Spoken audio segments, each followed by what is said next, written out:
Hello and happiest of days to each of you folks. Today we're taking a look at Tantras. It was published in 1989 by TSR, and it's set in the Forgotten Realms. It's the second in the, at the time, Avatar Trilogy. It's published, its title here is Richard Olson, but that's a pseudonym for Scott Ciencin, and that sort of thing. So I read this trilogy when I was a kid and it came out, and that sort of thing.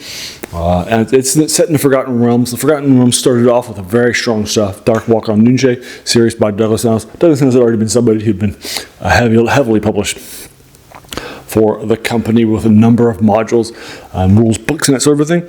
So he's good stuff, love him lots. He has a lot of popular things out there too, right? So he was a good choice, and I read his stuff and loved it too, the Moonshade series.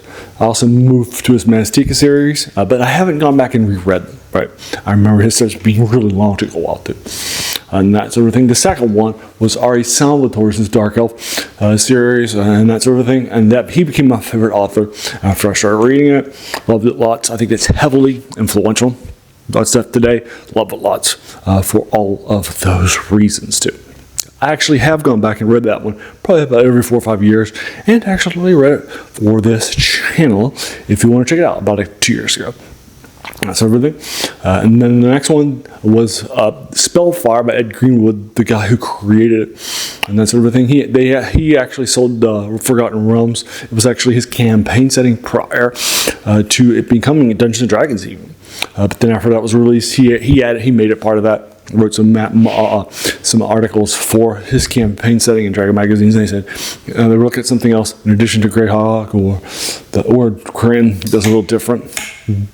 And so they reached out to him, and he sold it for just a couple $1,000s for a nominal fee, with the understanding he was going to write the books. And then in the first book, Spellfire, they told him, "Show us the realms," right? And so he did. He wrote this great book, but it was hacked to pieces, like a third of it, and that sort of thing. And then when he saw it in print, and he was like, So he's actually published. I actually go back and read it a few times in his series too. He's good stuff because he wrote it.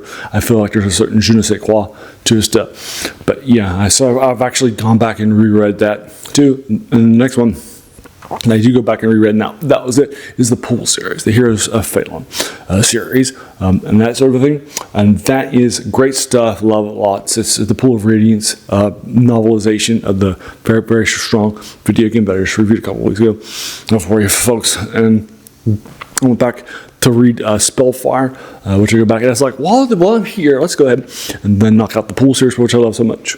That 3 courses, and now that trilogy too.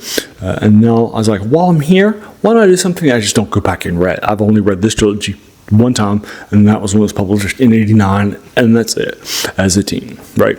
And sort of thing. Now this feels like, especially this book, feels like it's being written to make some changes to the Forgotten Realms to sort of standardize them in a modern Dungeons and Dragons, right? And that sort of thing. So in the first book, your 4 main characters are the thief Cyric, the cleric of Suni, Aiden, the Kelemvor, the leader, who is also a fighter too, and then Midnight, a mage. And then because Kelemvor, they don't seem to like each other that much, and that sort of thing. I'm sure it was very dark and gritty at the time, right in the nascent part of the 90s in 1989, and that sort of thing. But it doesn't feel like very compelling reading. I'm sure at the time it would have been like, well, these guys just don't even like each other, even though they've been adventuring for a while. Except Midnight, she joins them in, and that sort of thing. That feels a little weird, right? And Kelemvor is very, very misogynistic. Aiden of Suni is heavily conceited and arrogant, and he admits it. And then Cyric is obviously the bad guy of the series. So I don't like any of them, right? So I guess Midnight by default was my favorite character. And that sort of thing. And I remember the first 2 books are by Scott Ciencin, and the last book is by somebody else. And I remember at the time thinking that the last book was the good book. All right. So I knocked out the first book, and it was between a 6.5 and a 7 because it sets out not the worst part of this series, one of the worst things ever, with a change in character of both Shadowdale, the first name of the first book, and the location, but also some of the things, also some of the main characters that were introduced in Spellfire. I just don't like how they were changed by this author to sort of deepen them or darken them, and that sort of thing. There's some major changes in characterization and that sort of thing. Like with a certain person, a certain bard, and that sort of thing. I don't want to name names, but you get the idea. Who was one of my favorite characters, because Ed Greenwood sort of got them because they were his characters, right? But here they're getting changed into very, very different times, as well as the good areas, what actually happens. So in the last couple of paragraphs of the first book, I think it goes from a 7 to a 6.5-ish. But after going back and seeing how badly that impacted that last paragraph, I'm going to keep it at a 6.5. I rounded it up to a 7. I think it's more of a 6.5 this time. That sort of thing. This is just not that strong a novel as the middle entry. And that sort of thing. The bad part of that is like, I like the basic ending, but not the surprise ending. And that sort of thing, right? No spoilers. But then it takes up like the first third, and then it stays over for like the last bit of it too, of this part. And I don't like that either, right? Because I just don't think it makes sense for the characters or this place that's been sort of established, right? And that sort of a thing. And so I just don't like it. And that sort of thing. They're just not acting like their alignment require them to act. I just don't feel it. And that sort of a thing in the gritty, darker turn of the 90s that these people went into. Make sense? So I just don't feel it in this book. And so this book's getting a 6.5, a 6 out of 10, whereas the previous one's getting a 6.5. Now the last one, Waterdeep, I started last night. It's about 40 pages into it. And that sort of thing. But basically in Tantras, so what's happening? So the basic concept of what's happening is that the Avatar series, we learn in the prequel of the first novel, is that two gods have stolen the tablets of fate from Helm, another god, and those sorts of things. And because of them, and the tablets of fate sort of have listed on them all the gods' names, what their different realms are they control, and that sort of a thing. And now the Overguard, Lord Ea, is not happy; he's displeased, and so he has kicked out all the different the gods into the realms from their planes of existence. Makes sense? And so that's the basic thing that happens. And we'll learn early on that Bane and Merkel, the god of the dead and the undead, and then god of strife and tyranny are the two that took them. And they've hidden them in various places. And then the goddess of magic, my star, will give a gift. She actually secures. She thinks that something like this might be happening. So ahead of the meeting where they're all kicked down, she secures a pendant with the character of Midnight and giving her some of her power. And then when she's sent to the realms, she's going to get some of her god power back. Make sense? And that sort of a thing. In about page 40 or 50 or so, I'm trying not to spoil this too much, but she dies. And that sort of a thing. She's imprisoned by Bane, and she learns all the secrets. That sort of a thing. And then my star she tells my star to go get the two tablets of fate. One of them is in Tantras, according to Bane. And that sort of a thing. So this novel, after what happened at the end of Shadowdale, for the last third of Shadowdale, will now be their chase, our heroes going to Tantras to find the tablets of fate. And then the third book, Waterdeep, will be about their trip to Waterdeep for you folks. So I don't like what happens here. Like I said, it's not a good middle. But Scott Ciencin leaves. He just doesn't write the rest of the series. And that sort of thing. So we'll see what this conclusion is. I remember it being the only novel that I liked at the time. Thinking it was the strongest novel. So we'll see if the change in leadership does the same thing. But there you are. That's my quick thoughts on Tantras, 1989 novel. Published in the middle part of the Avatar Trilogy, sort of mix up the realms, and now that magic's going crazy, they're going to add in like wild mages.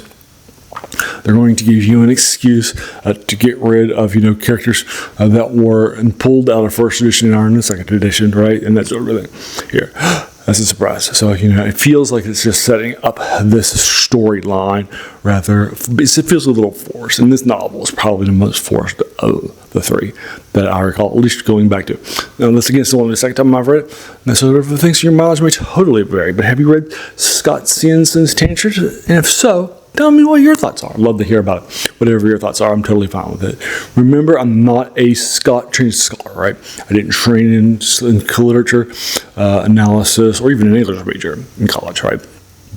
I was a political science major. So this is not my field. I'm just a fan, right? So your opinion, right, will be just as valid as mine is. And I think it's great stuff to have as a part of this, right? Good stuff. All right. So there you are. So I tried to do 3 of these reviews of these older things. Right now we're doing a bunch of Forgotten Realms things. I'm probably going to finish up the series, and then I'm not sure if I'm going to continue this series with the 2 novels that finish after this. So it turned it from a trilogy into a series of 5 novels. I'm not sure if I'm going to have the time to knock that out or not. But check them out if you like these other novels and those older things too. Again, I try to do these older reviews for you folks of older things in the fantasy, science fiction, and horror genres that our channel covers for you folks. So check this out too. I also do older video game reviews on Wednesday, Serial Saturday, where I do reviews of older serials, movies and TV serials like Doctor Who, and movie serials like I just did Zora, and then or Tarzan's and that sort of thing too. So check that out too. And then you can also go ahead and on Friday I do top 10s, and then on Monday, yesterday, I do reviews of older things in the genres right now I'm doing first edition or second edition or back to older modules in Dungeons and Dragons. Although I've done reviews of top modules, I've done reviews of Max from BattleTech and that sort of thing too. My top 10 Max from a number of technical readouts and that sort of thing too. But that's all older stuff in that era. So check them out. That's right now too. Alright, and so if you like those 7 things and they sound like your passion in life, then great. Welcome to the channel. Have a seat, and I think you take off your shoes. I think you'll enjoy your time here. Just go ahead and do the YouTube stuff, like hit the subscribe button, the like button, the bell icon to be notified of my videos each week if you're feeling frisky, and then share. Share and watch are the key way. So, all right, and there you go for you folks. As a reminder, this channel is named The Worst Thing About New Books. It's also where its passion comes from to all these older things. That's a quote by a French philosopher, Jacques Joubert, who said that the worst thing about them was they kept us from reading the old ones, right? And reading this older stuff is definitely the passion of this channel. And it's not that the new books are bad. They aren't, right? But in our pursuit of the new book, the new video game, the new movie, and that sort of a thing, we've sort of forgotten that they're standing on the shoulders of giants, right? So let's check out those giants, these heavily influential things. Also, I appreciate something more the more I understand it. For example, in Gary Gygax's, who's Dungeons & Dragons novels, that'd be appropriate. In his first edition Dungeon Master's Guide, he has appendix and that lists all the various influences on his stuff, right? So when I go back and read those stories for this channel, or myself too, I appreciate that more. Makes sense?